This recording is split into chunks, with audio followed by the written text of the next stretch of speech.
This podcast is recorded on the traditional and unceded territories of the Musqueam, Squamish, and Tsleil-Waututh people. British Columbia, I've seen your mountains high, seen your pretty rainbows and your blue crystal skies, watched your winding rivers as they flow around the bend. To me, you're not a stranger, you'll always be a friend. Coming to you from the West Coast, this is Politicos. Today is August 15th, 2019. This is episode 151. We passed the big threshold last week. Go listen to our live show. It was great. Politicos is the BC Politics podcast. Tell us what you think of the show by leaving us a review or get at us on social media. Most importantly, help us build the show by throwing us a couple bucks a month at patreon.com/politicos. I'm Scott Delonenbaum. And I'm Ian Bushfield. On today's show, we're bringing back the classics with SNC Lavalin back in the news, and we're going to take a little bit of a deep dive into whether MLAs are pulling their weight for their parties and the financial records that we've been digging through. First, as always, Politicos is in partnership with BC Today, British Columbia's daily newsletter dedicated exclusively to BC politics. Sign up for a free trial to have unique coverage of the BC legislature delivered to your inbox every morning. Listeners to Politicos enter the offer code CITIZEN for access to a special rate. For your free 2-week trial of the newsletter, go to britishcolumbiatoday.ca. Let's kick it off with the Trudeau 2 report. Trudeau harder? Trudeau 2, Electric Duke Trudeau. We'll stick with the Die Hard reference on that one. So Trudeau 1 report, for all the committed ethics commissioner followers, was the Aga Khan scandal, where Trudeau, it was found, shouldn't be taking free trips to billionaires' islands, because that looks bad. And now the ethics commissioner has come back with a report in much faster timeline, this time around what happened with Jody Wilson-Raybould and SNC Lavalin. I think everyone was expecting this to come out after the election, so this was kind of a summer treat. Yeah, also, there's some speculation that because the ethics commissioner role is fairly limited, there wasn't going to be a huge amount of meat in this, and boy, was everyone wrong about that. Yeah, Twitter exploded. Yeah, because even though this report really only looks at whether or not Trudeau violated Section 9 of the Act, there's just a lot of documentation in there that really lays out a whole lot of stuff, including stuff we didn't actually know before. So Section 9 is, no public office holder shall use his or her position as a public office holder to seek to influence a direction of another person so as to further the public office holder's private interests or those of the public office holder's relative or friends, or improperly further another person's private interest. And so that was written with the traditional view of don't be a stereotypical corrupt, like hand out business deals to your buddies or generally favor your own business interests. Trudeau's family, Trudeau himself, didn't really stand to make direct money off this. So how did he benefit from this influence peddling? Well, it's really that last clause in there, to improperly further another person's private interests. In this case, the ethics commissioner found that because SNC Lavalin stood to gain a lot from a deferred prosecution agreement, any improper behavior on Trudeau's part to further that breached the Act. There we go. Yeah, this shook a lot of Ottawa. You've gone through it more thoroughly. Let's dig into it. What's the main takeaway besides just the Act was violated? Pretty much Jody Wilson-Raybould's story was 100% validated, and there really should be no question about it at this point, although it hasn't stopped the Liberal partisans from trying to. And I guess the second level takeaway on this is SNC Lavalin and the PMO were a lot closer than people thought. There's a fair bit of back and forth. SNC people are texting the various people in the office asking for updates on how it's going. It's a lot of back and forth communication.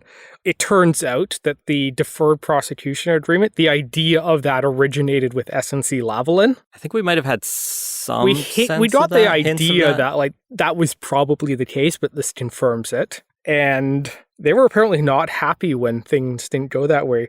They sent on October 11th, so very shortly after they were told, no, we're not going to be having this. They had a research piece that they commissioned titled SNC Thanks for Nothing, DPPSC, the Public Prosecution Service, effectively.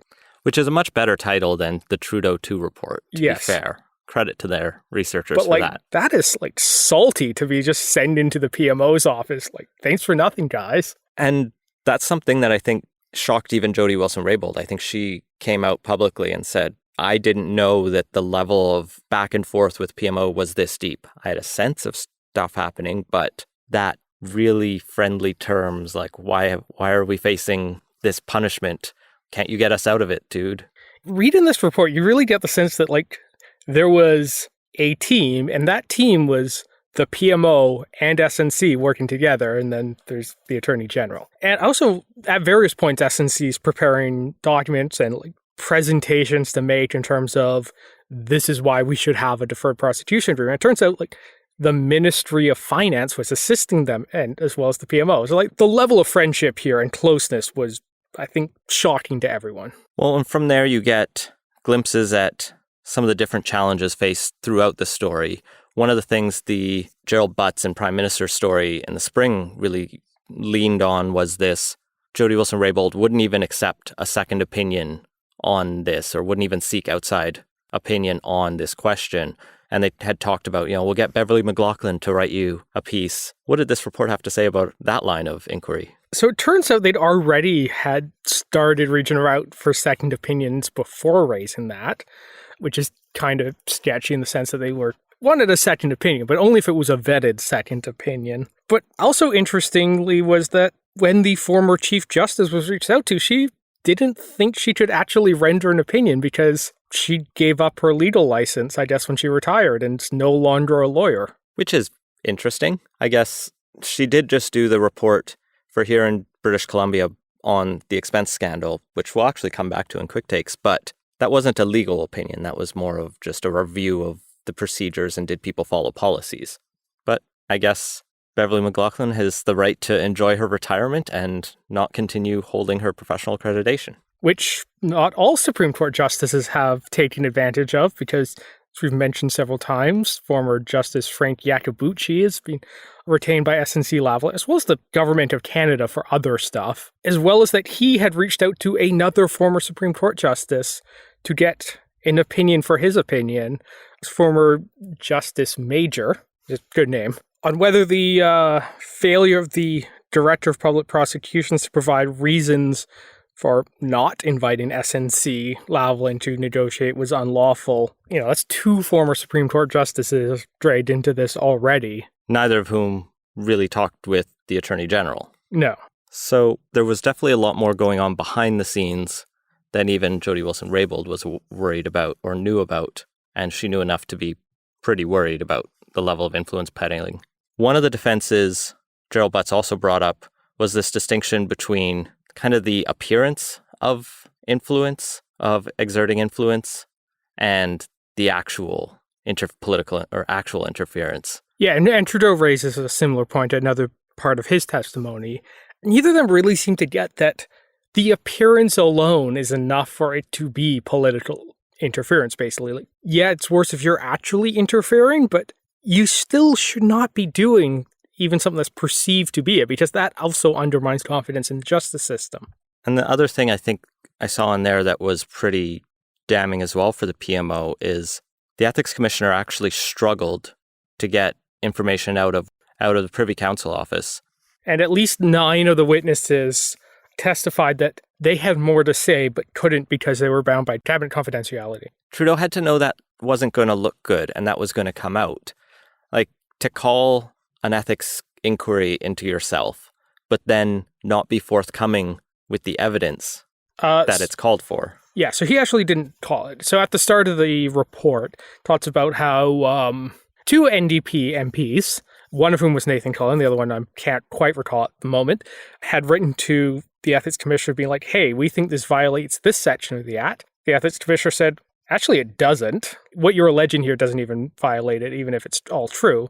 But there's enough here that I'm going to open an investigation anyway. So he did, and that's why we have this report. Oh, okay. Trudeau didn't call it, but he agreed to cooperate with it. He agreed to cooperate, and he kind of leaned into this will solve everything, even though at the time most people were pretty skeptical because it didn't seem like the Ethics Commissioner actually had the teeth to find anything out. And it seemed like that was wrong, at least. He did find lots out. The bottom line conclusion's kind of damning, but like everything else in here was damning enough that even if he'd kind of gotten to yeah, it's maybe not technically against the Conflict of Interest Act. Or a Mueller report type non-finding of, I won't even say that I can't find collusion. Yeah, there's enough in here that's damning, even if there wasn't that bottom line conclusion. Now, there is that bottom line conclusion. That makes everything worse for Trudeau, but there's a lot of new stuff in here that we're talking about now, and it just makes the whole thing look worse. So the question is, what can the Ethics Commissioner actually do, though? Like, with this finding, is it now just a political question for the voters to decide on in October? Pretty much. I mean, I think there's some small penalties that can be leveled in this case, but fundamentally the consequences here are going to be political. Should we turn to the fallout then and the reactions to the report? Sure. Immediately this became everything anyone was talking about, and attention turned to the election. Now, this has been the thing that's weighed down the Trudeau government basically since the story broke in February. It's the reason they went from going into this election with not a huge, but comfortable lead position, probably going to get reelected without too much trouble, although they, of course, have to run a good campaign and whatnot. But they went from that to second place in the polls. Andrew Scheer was in range of a majority government at several points in the intervening months. And this will basically push them back down most likely.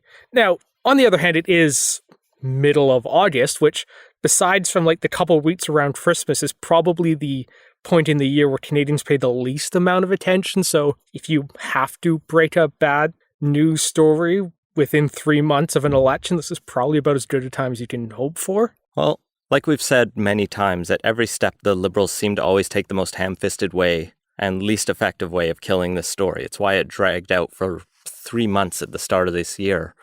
And in the last couple days, I think we've seen a rehash of that bad strategy. The only thing that ultimately worked for Trudeau was kicking Wilson-Raybould and Philpott out of cabinet, because it just said, all right, we don't care about, optics be damned, they're gone, we'll go from here. And then the House rose for the summer and people kind of forgot about it. But that's because nothing new was breaking. Once the two had testified, those inquiries were over, they were out of caucus. There wasn't much else they could say because of the everything else was still covered by cabinet confidentiality. So that was basically it. They had to hope nothing else would arise to talk about. And that strategy has now failed.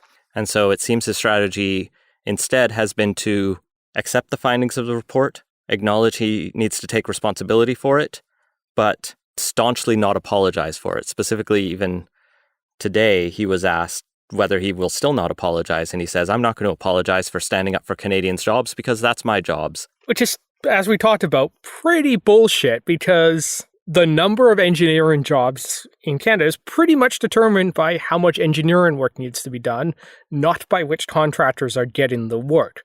And if SNC Lavalin folds, well, then WSP or Stantec or someone else will pick up the slack, hire all those very talented workers, and everything will continue on after some brief disruption. And then on the other side, meanwhile, Jody Wilson-Raybould and James Philpott are taking a victory lap saying, we were right, shouldn't have been gaslighting us for so long, where's our apology? And it's not forthcoming. And of course, Andrew Scheer and the NDP can keep doing what they're doing and saying they're corrupt, yada, yada, yada. Kind of too bad Andrew Scheer wasted the prime minister must resign when the story broke rather than now. Because it's hard for he shot the gun too early, and it's unlikely he'll resign weeks before an election. Yes.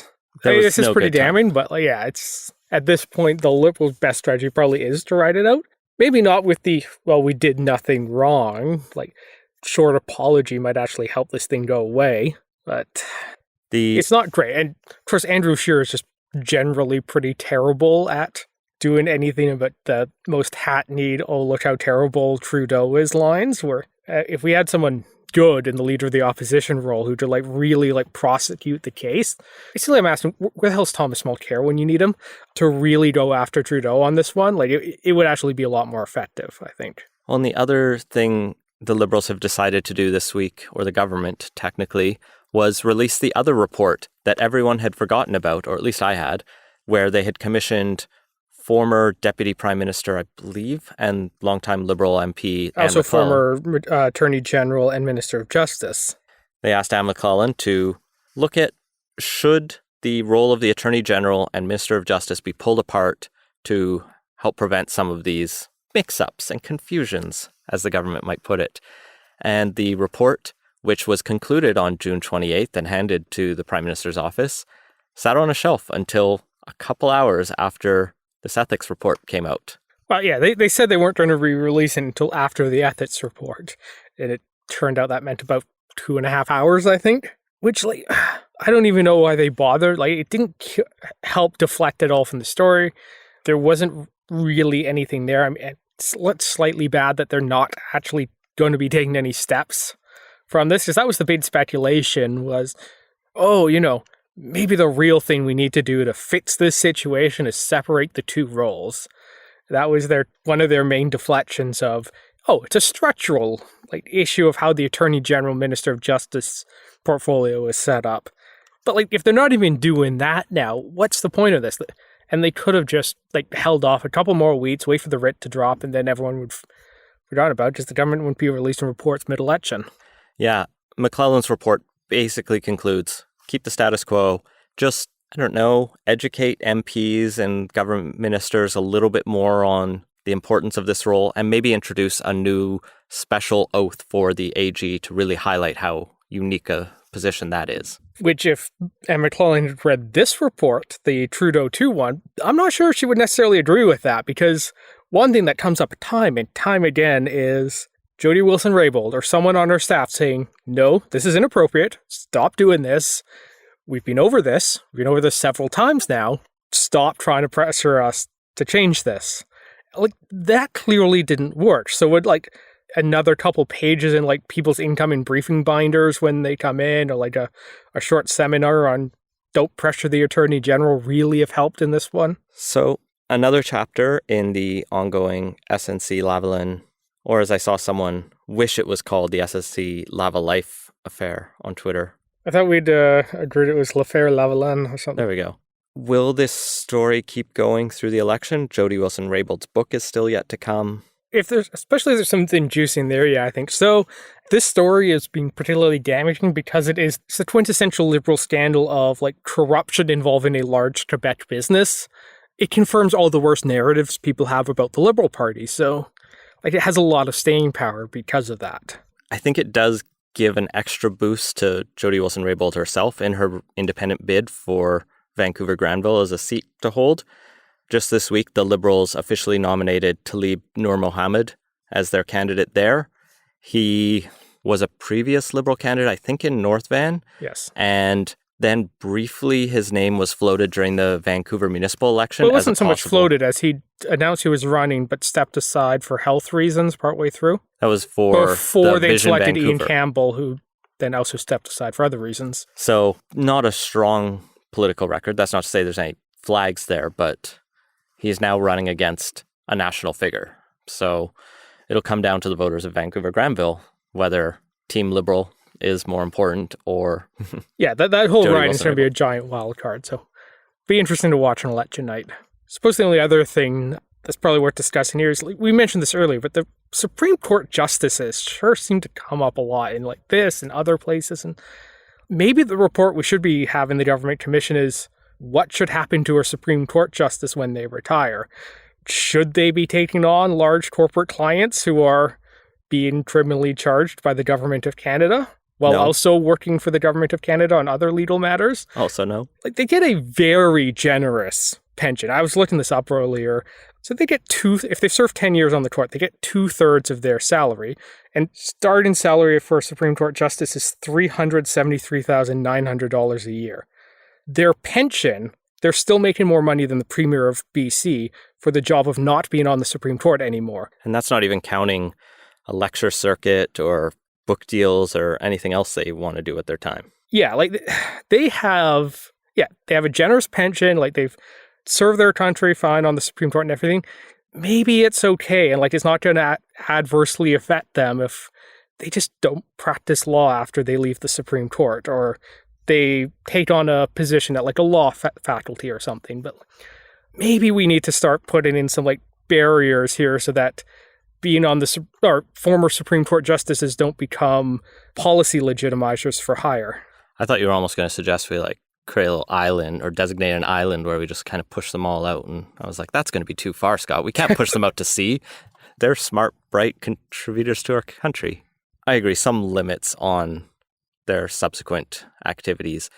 There is value, I think, in the McLaughlin-style report that she did for the BC legislature and some of those inquiries that the government sometimes looks for heads on. But guns for hire is a little bit... Like, if you're a trial court judge and one of the parties there is like a former Supreme Court justice, like, there's some weird dynamics that have got to come into play there. Like, there's just a bunch of little things like that maybe there should be a firmer separation between the practice of law and having served on the Supreme Court. Well, we look forward to another... How many days is it to the election? 79? 68. 68. Another 68 days of talking about SNC Lavalin. Or maybe something else more trivial will come up.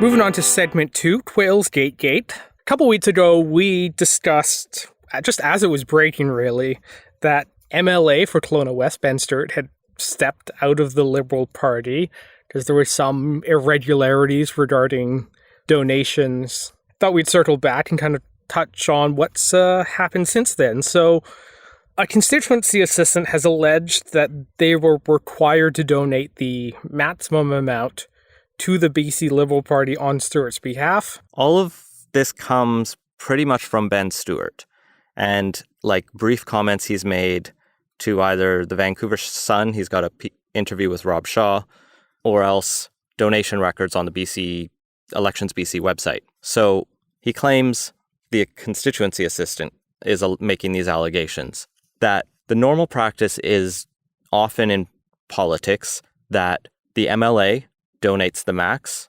The people who work around him also try to donate the max because they're paid decently enough that they can.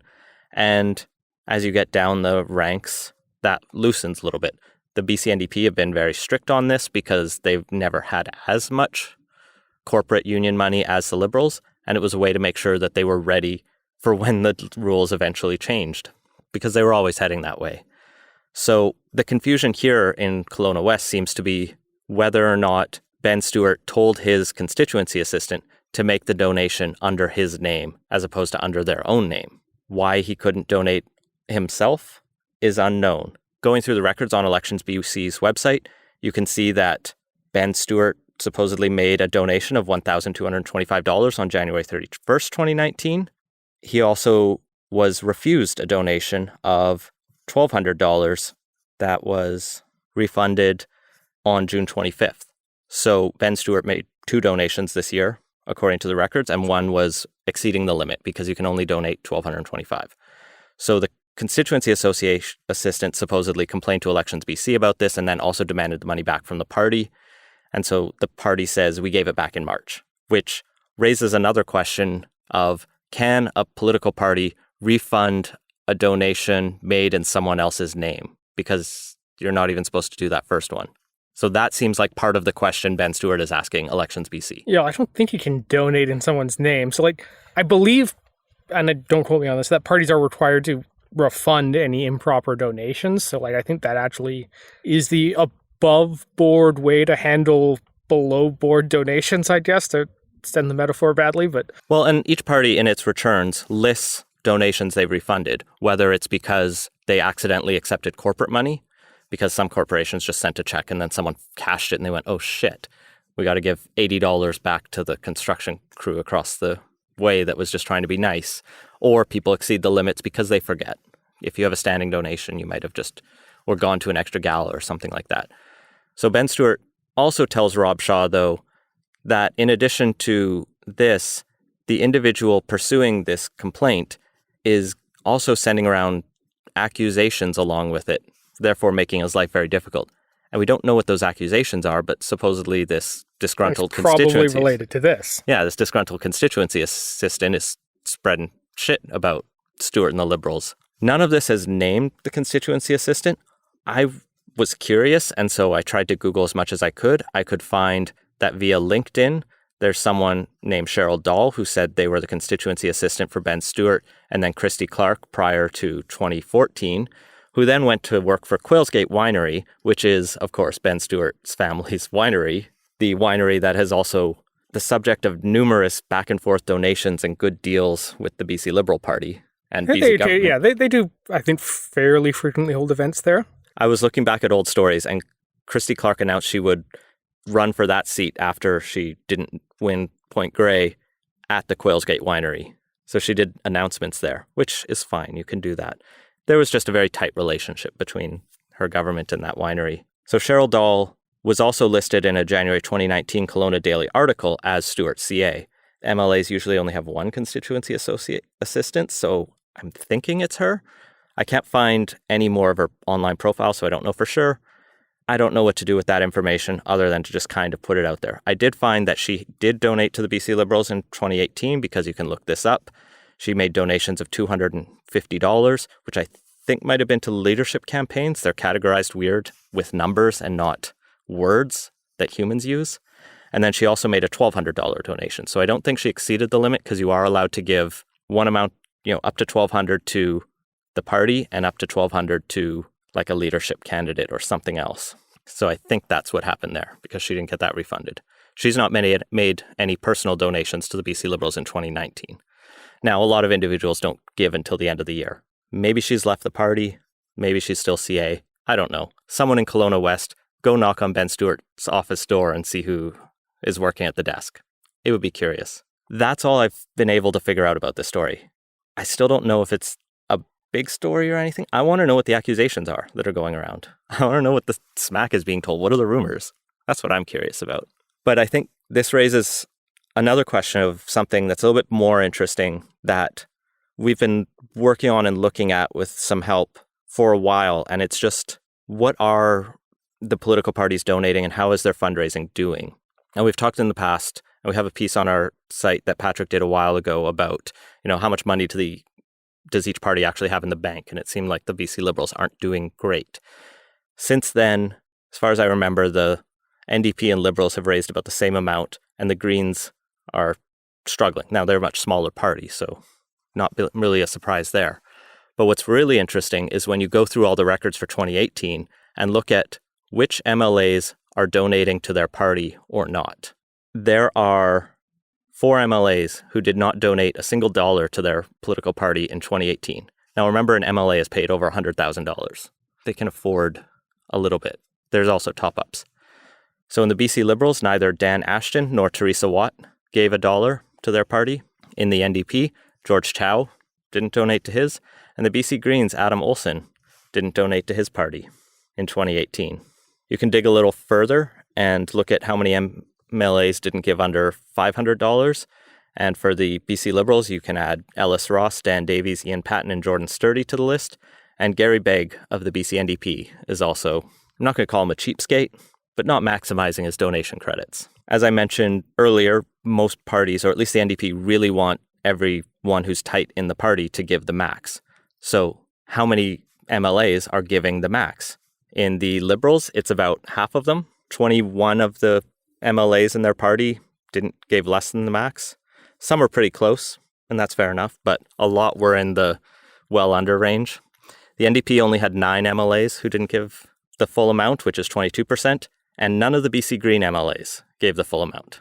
If anything, you think they could use the money more? I think it was all under $1,000. I think Andrew Weaver was only about $900, so like $300 isn't going to make or break the party, but it's a kind of you have to lead by example situation. In fundraising in nonprofit world, I've been told, staff and board should be not necessarily the highest donors, but need to be donors to lead, because it's hard to ask people for money if you're not also giving money. Now, maybe these MLAs are hard at work, fundraising, going out there, door knocking, collecting checks, and that might make up for the $1,200 that they didn't put in. Again, not a big amount of money. Still a little interesting, though. Yeah, it's an optics question. And so I think we'll keep following that. I think we'll try and follow up and put the question to those MLAs who didn't donate any and say, what's up? And if you want to call in and tell us what's up, record a little voice memo and send it to us, podcast@politicos.ca. That's all I really had to say on fundraising numbers right now. Yeah, how much else to add either. We'll Be waiting for the next quarter's fundraising numbers to come out to really dig into this some more. Moving on to quick takes. Speaking of money in the legislature, our favorite story is back in the news. There was a story in the National Post today where journalist Douglas Kwan was actually able to follow up with Darryl Plecas and Alan Mullen about the road trip that we've talked about a couple times that Alan Mullen took around North America to investigate how to improve the legislature's security measures. This is I think what was initially billed as about a $10,000 trip and ballooned to $13,000. Not that much in the grand scheme of things. 30% cost overrun. Like, it's not nothing. But this is the trip that they bragged, Alan's going to drive everywhere. That'll save a bunch of money. It could have been so much more expensive if he flew everywhere. We also questioned, how long does it take to drive? Is he being paid for every day he's just driving around? He was getting a per diem and hotel costs for this. And what a lot of people kept asking is, couldn't you just do this over the phone? And do you even need to do this? Yeah, so he visited Alberta, Saskatchewan, Ontario, Wisconsin, Minnesota, Iowa, Montana, Idaho, Oregon, and Washington. So Wisconsin and Ontario, that's getting pretty far east. It's a decent having drive. Done that drive. Like, that's not a short trip. Well, there's too much Canadian Shield. Go through the states is what I'm saying. If you want to get to Ontario, you'll save time. But yeah, that's a lot of time on the road. Like, that adds up. What I'm wondering about is, why is Alan Mullen doing this at all? So the reason stated is because it was a security review, and whether or not it made sense to move the sergeant at arms and separate it into like a ceremonial role and a director of security role, as some legislatures, I believe mostly in the States, I don't think any of the Canadian provincial ones do, have them as two separate roles. Maybe that made sense, but is former corrections administrator really the person to be looking into this? And like, maybe this is the sort of thing that you want to get an outside expert commission, or like bring in someone else to do this and look into it, rather than having the speaker's buddy and chief of staff do it himself in his car. So he has promised a report on this, and he says the acid test will be what's in the report. Wait for the report.